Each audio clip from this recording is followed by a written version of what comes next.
ఇక్కడెక్కడో ఇలా జరిగింది అంతా ధర్మం మీద ఆక్రమణ. ఏదో విషయం మీద ఎవరో కొట్టుకుంటే అది వేరే విషయం. ధర్మం పేరు మీద ధర్మం నీది ఈ ధర్మమా అయితే నేను చంపుతాను అని చెప్పేటటువంటి పరిస్థితిని మనం చూస్తూ ఉన్నాం. అంటే ఈ ధర్మం బాగా క్షీణించిపోయింది అని మనకు అనిపిస్తూ ఉంటుంది. మరి ఇంత ధర్మం క్షీణిస్తున్నా కూడా మరి భగవంతుడు ఎందుకు రావట్లే? ఆయన వస్తానని చెప్పాడు కదా! భగవద్గీతలో చెప్పాడు కదా!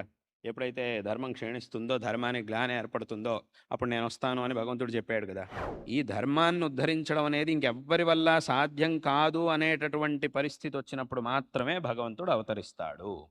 కానీ అప్పటి వరకు ఏ విధమైనటువంటి పరిణామాలు వచ్చినా కూడా ఆ సందర్భంలో ధర్మాన్ని కాపాడుకోవాల్సినటువంటి బాధ్యత అందరిది కూడా. కానీ ఎవరైతే ఆ ధర్మాన్ని కాపాడుకోవడంలో సరైనటువంటి సామర్థ్యాన్ని చూపించకుండా, సరైనటువంటి ఐకమత్యాన్ని చూపించకుండా, సరైనటువంటి శ్రద్ధను చూపించకుండా, ఎవరో ఏదో చేస్తారులే, వాళ్ళేదో చేస్తారులే, వీళ్ళేదో చేస్తారులే అని ఊరికే ఉంటారో, అప్పుడు ఈ ఇతిహాసంలో మనం విన్నటువంటి సంఘటనలన్నింటినీ కూడా మనం వినాల్సి వస్తుంది, చూడాల్సి వస్తుంది. అంటే అక్కడికి ఏమైంది, నిజంగా గనక భగవంతుడు ఇప్పుడు చెప్పినట్టుగా భగవంతుడు ఒక హామీ ఇచ్చాడు అంటే తప్పకుండా చేస్తాడు. అందులో ఏ విధమైనటువంటి సందేహం లేదు. మరి ఇంత జరిగినా కూడా భగవంతుడు ఎందుకు రాలేదు? ప్రతిజ్ఞాబద్ధుడు భగవంతుడు తప్పకుండా రావాలి కదా అనంటే ఎందుకు రాలేదు అనంటే అది భగవంతుడు రావడానికి కావలసినటువంటి సమయం కాదు. భగవంతుడు వచ్చి పరిష్కరించేంత విషయం కాదు.